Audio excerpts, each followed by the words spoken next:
কি বানিয়েছে? কি বানিয়েছে? রব বানিয়েছে। আর রব এটা বহু বচন, তার অর্থ হলো এক বচন হলো রব, রবের বহু বচন হলো আর রব।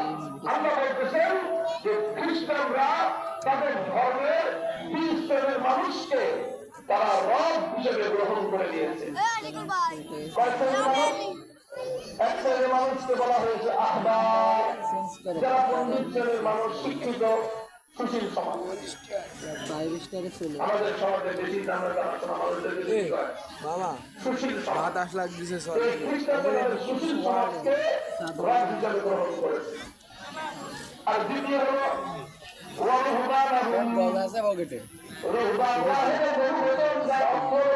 সমাজ। অর্থ কি বললাম? পাদ্রী, পণ্ডিত শ্রেণী। কি বললাম? পণ্ডিত মানে জ্ঞানী, তাদের কি আছে? জ্ঞান আছে, শিক্ষা দীক্ষা আছে। আর দ্বিতীয় শ্রেণী তাদেরকে বললাম পাদ্রী, যারা তারা কি প্রত্যেক ধর্মের ধর্মগুরু থাকে না, হিন্দুদের